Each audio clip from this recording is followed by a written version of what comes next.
इन 4 चीजों को प्राप्त करना ये सबसे दुर्लभ है। मनुष्यत्व का मतलब है इंसान की चेतना का विकास, क्योंकि आदमी जैसा पैदा हुआ है उस शरीर रूप में उसकी पहचान नहीं, बल्कि वह भीतर क्या है ये उसकी असली पहचान होती है। क्या है वह उसकी असली पहचान।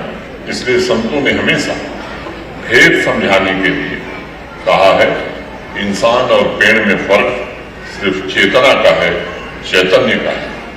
भगवान महावीर ने एक और बात पर बराबर बल दिया, पुरुषार्थ। हमें कतार में खड़े होकर किसी चीज के होने का इंतजार नहीं करना है, बल्कि अपने संकल्पों को साकार करने के लिए पूरे सामर्थ्य पुरुषार्थ से निरंतर प्रयास करना है। मैं मानता हूं, अभी जिक्र हुआ, माननीय प्रधानमंत्री जी इसी धारणा को साकार करने के लिए अगले 25 वर्ष की यात्रा के देशवासियों को पंच प्रण के रूप में 5 संकल्प दिए और उसमें विकास एवं विरासत दोनों को सहेजकर अमृतकाल की इस यात्रा को पूर्ण करने का आह्वान किया।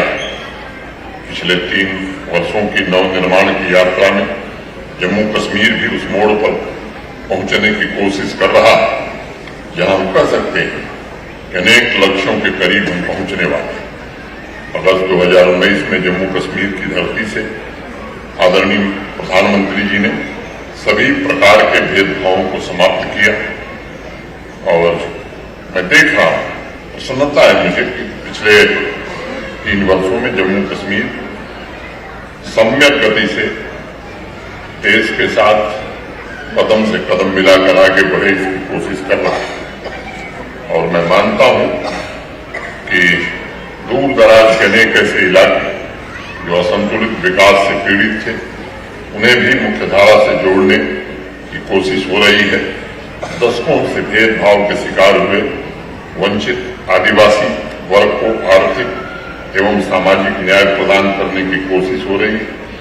विकास के अंतिम छोर पर खड़े वर्ग समता और सामाजिक समरसता की भावना से भारत के संविधान द्वारा प्रदत्त सभी अधिकारों को पहुंचाने की भी कोशिश हो रही है। सामाजिक और आर्थिक पिरामिड में सबसे नीचे रह गए शरणार्थियों, वाल्मीकि समुदाय, सफाई कर्मियों के परिवारों को राष्ट्रीय विकास के साथ जोड़ने की पहल हो रही है। इंफ्रास्ट्रक्चर की अगर मैं बात करूं, कभी लगता था हमें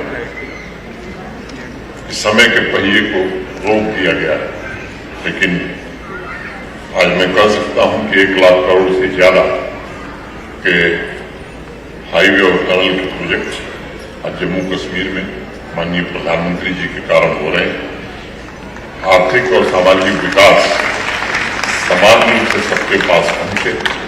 गांव, गरीब, शहर, युवा, महिला, किसान, उद्यमी, पंचायती राज संस्थाओं के सपनों को साकार करने के लिए न्याय संगत, समावेशी, सर्वस्पर्शी विकास हो इस दिशा में कोशिश की जा रही है। आज विकास के रास्ते में जब मैं चर्चा कर रहा हूं या नजर डालता हूं तो मुझे प्रबुद्ध नागरिकों और प्रशासन की साझेदारी पर भी गर्व महसूस होता है। आज के कार्यक्रम में बेटी बचाओ बेटी पढ़ाओ की थीम पर जो डांस की प्रस्तुति बच्चों ने की है वो निश्चित रूप से सराहनीय है। मानवता का आधा हिस्सा यानी हमारी बेटियां, हमारी बहनें तरक्की करें, इसके लिए अनेक कदम उठाए गए हैं। अगर मैं एकेडमिक्स की बात करूं, जिस विश्वविद्यालय के कन्वोकेशन में मैं गया हूं, मैंने निजी रूप से देखा है 70% से ज्यादा गोल्ड मेडल आज जम्मू कश्मीर के विश्वविद्यालयों में हमारी बच्चियां पा रही हैं। ये हम सबके लिए गर्व का विषय है। इंटरप्रेन्योरशिप की भी अगर मैं बात करूं, मैं देख रहा हूं जम्मू कश्मीर की अनेक बच्चियां, अनेक बहनें बढ़ चढ़कर जम्मू कश्मीर के आर्थिक विकास में अपना योगदान दे रही हैं। एक योजना पिछले दिनों फॉरेस्ट डिपार्टमेंट ने शुरू की थी, पेड़ लगाएं बेटी के नाम। मैं समझता हूं कि ये उनके अधिकारों के प्रति, अस्तित्व के प्रति एक छोटा सा, मैं कहूं कि सम्मान था। आज अनेक क्षेत्रों की मैं चर्चा कर सकता हूं।